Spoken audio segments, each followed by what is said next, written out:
Welcome back, my fellow Force users, to analysing Obi-Wan Kenobi. I'm your host, Darth Herder, aka Triple S, and in this episode, we'll be analysing the 4th episode of the first season. I'll be going through what I like and dislike about the episode, how it compares to and fits with other Star Wars media that I am knowledgeable of, and also bring up anything I find interesting or noteworthy enough to mention. There might be spoilers for future episodes and other media related to Star Wars as well, so you've been warned. Also, I would love to hear your thoughts on this video and what other movies, TV shows, etc. you would like to see me cover, so please let me know in a comment below. With all that said, let's begin. Number 1. And right off the bat, Roken, did you just say Coruscant? Don't you mean Imperial Center? How dare you dead name the planet? Number 2. Roken even refers to Obi-Wan as General. Now that's a rank I've not heard in a long time. Roken really is old school. Number 3. Obi-Wan, why are you assuming Roken doesn't know what the Empire is capable of? I mean, he must have a reason to be running this proto-resistance against them, or were you just emotionally manipulating him to remember a past trauma to convince him to help you? Because that ends up working, and that seems kinda dark side to me. Number 4. Fortress Inquisitorius? What is this, Warhammer 40k? Oh wait, in Legends there was a place called Citadel Inquisitorius. Yeah, that one definitely sounds like it's from Warhammer 40k. Number 5. Okay, I know it's here they mention how the fortress has no shields, but I'll come back to that ridiculousness and talk about even more ridiculousness surrounding the fortress in this show towards the end of the episode after we've been inside of it. Number 6. Just trying to forget stuff in your past isn't the healthiest thing to do, Obi-Wan. You should, I think, at least confront it, come to terms with it, and move on from it rather than just trying to bury it, you know?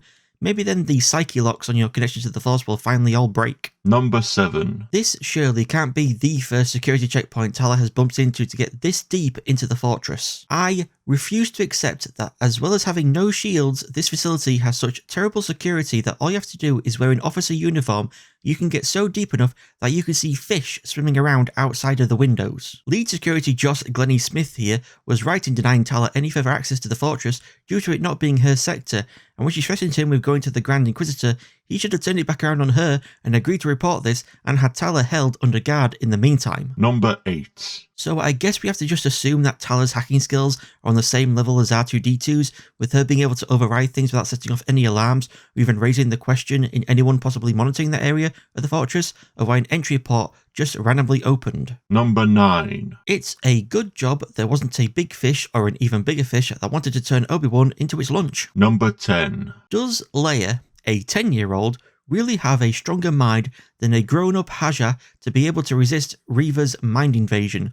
Or is her connection to the Force protecting her without Reva being able to somehow sense it? Number 11. Did Lola try and suicide charge into Reva's face? Or did Reva use the Force to pull Lola out from under the table? In any case, I think we can all agree on the fact that this Stormtrooper is either asleep, dead, or just a suit of empty armor, with how he doesn't even react slightly to the sudden appearance of a droid. Like, he doesn't even jump. Number 12. Tala being so unsubtle is pretty facepalm inducing, but I like it wasn't even that gave her away, since the dude who was looking at her has left. It was that she was sitting in a spot that wasn't hers, like she was sitting in a seat in a cinema that she didn't book. Number 13. Somehow, no one in this terminal room hears Tala beating the shit out of Officer David Will, no, and somehow, these stormtroopers don't see Obi-Wan's legs when they clearly should have. Add these to the guy who was looking at Tala but then left without saying anything, and we got the full monkey trifecta. Number 14. This place isn't a fortress, it's a tomb. This is no mine, it's a tomb. Number 15. Oh hey, is that Terra Sinube?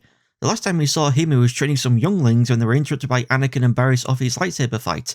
I wonder how high of a clone body count he racked up during Order 66. Number 16. This Stormtrooper's armor must have been tougher than usual since Obi-Wan's lightsaber bounces off like a baseball bat instead of going through it. Number 17. God damn, Tala slaps harder than Dick's son and American Dad. Seriously though, she apparently slapped him so hard it caused him to drop his gun, and then grabbing the helmet of the other Stormtrooper caused him to also drop one of the guns he was holding, even though he could have just shot her. These Stormtroopers are, or rather were since they're dead now, on a whole other level of incompetence. Number 18. To say Obi-Wan's been struggling to use the Force, he must be tapping into it for this fight.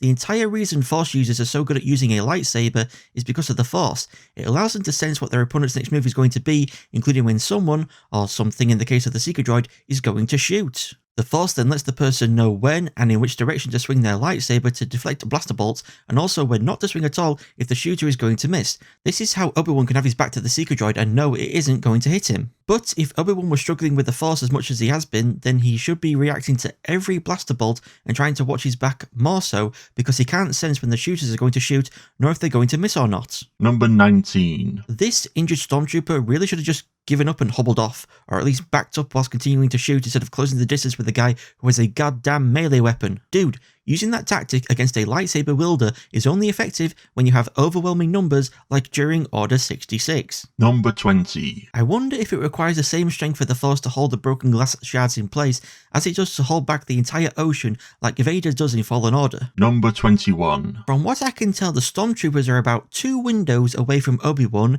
They get the door open and charge past the lights on the wall, and Obi-Wan spreads the crack 2 windows along to behind them. That window and the one before it then break, and the ocean pours in, but then we see what should have been the window Obi-Wan was holding together, but there's no shattered glass, and there's no Obi-Wan. There's no crack going along any of the other windows, and the stormtroopers somehow back on the other side of the wall lights. And after all of that, Obi-Wan then still has enough time to run and get away from the rushing water.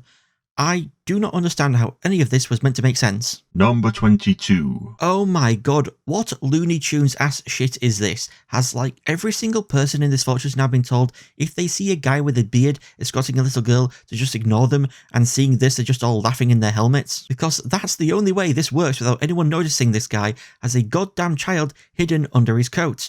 Or maybe Obi-Wan's using the perception filter key the Doctor gave him and that he used back in episode 2 to not be noticed. I can believe that more than just no one noticed, or noticed and didn't say anything. Number 23. If only Fortress Inquisitorius had shields, or TIE fighter squadrons flying about, they wouldn't have lost Obi-Wan, Tala and Leia. At least she managed to take out Wade, dealing a major blow to the Resistance as a whole. Killing Wade is like killing John Connor. Number 24. I guess this is supposed to explain how Fortress Inquisitorius in this show pales in comparison to its appearance in Jedi Fallen Order. We see in Jedi Fallen Order that the fortress has 2 Star Destroyers guarding it, sensors that can detect incoming ships, and in the show we see docked TIE fighters, so there's no way Sully and Wade would have been able to fly right into the fortress, but of course they did, so they must have been quote-unquote allowed to by order of Reva. The fortress in Jedi Fallen Order also has security droids like K2SO, as well as just a lot more Purge and Stormtroopers than what we see in the show, with shields and stun batons besides. I will also now read you some databank entries for the fortress. Fortress Inquisitorius, a heavily armed underwater fortress concealed within the Black Seas on the shadowy world of Ner. The stronghold serves as the central seat of the Imperial Inquisitor program, the Emperor's ruthless crusade to eradicate the Jedi Order from every corner of the galaxy. To maintain a public perception of peace and security, the existence of the fortress is intentionally hidden from the Empire at large, although rumours swirl of a dark site where Force users go to die, or worse. Laser gates. Inquisitorius laser gates are a vital component to the sophisticated fortress security apparatus. These impervious barriers were constructed for strict confinement of detainees in all levels of the stronghold. After several failed attempts and one successful escape, advanced modifications were made to the system per the Grand Inquisitor's command. Submerged section. Analysis of these pipes indicates that pressure buildup from an open airlock caused them to rupture. This breach could only have occurred if the shield system was compromised, rendering it unable to protect the fortress from hydrostatic pressure. Data suggests the fortress may be vulnerable to flooding if airlocks are open while the shield system is disabled. Security systems. The security systems within the fortress are a complex network controlling bridges, wings, gates, and portals. By employing a multi-tier fail-safe structure, the Empire controls every corner of the facility, providing immediate response to any breach. If necessary, the entire fortress may be purposely compromised or flooded to prevent the escape of prisoners. Control room. Sectioned wings of the fortress are designed for maximum security and stability in extreme undersea conditions. A complex system of partitions provides the ability to flood an entire wing or specific sector in response to any escape attempt by a high-value detainee.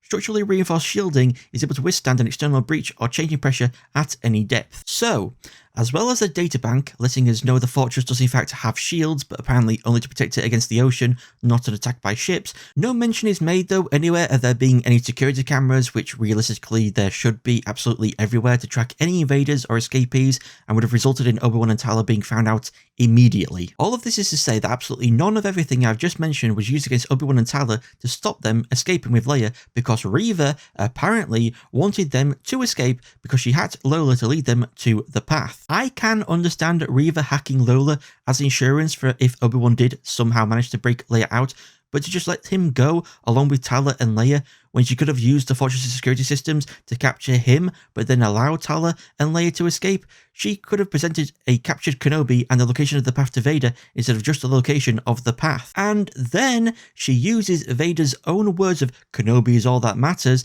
to shoot down Fifth Brother when he starts protesting that the base was almost destroyed, which I call bullshit on. Obi-Wan did way less damage than Cal and Sia did, as though this somehow defends their actions of letting Obi-Wan go. It doesn't. If Kenobi was all that mattered, then that means the location of the path doesn't, and so you should have captured Kenobi, not let him go, and Vader should have murdered your ass. Number 25. Dudum dum dudum. Dudum dum dudum. To round all this off, my most disliked part of the episode goes to Obi-Wan sneaking Leia out with her under his coat. That is one of the most ridiculous things I've ever seen in Star Wars. That was worse than Jar Jar Binks levels of stupid. And my most liked part of the episode goes to seeing Terra Sinube. I mean, yeah, he's dead, but it was still nice to see another Clone Wars character make a live-action appearance. Thank you all so much for watching. Don't forget to subscribe and ring that bell to be notified of when I upload new videos, and show your support for the channel by liking and sharing this video. Thank you again for watching. I've been Triple S, you've all been amazing, and I shall see you all next time. Goodbye.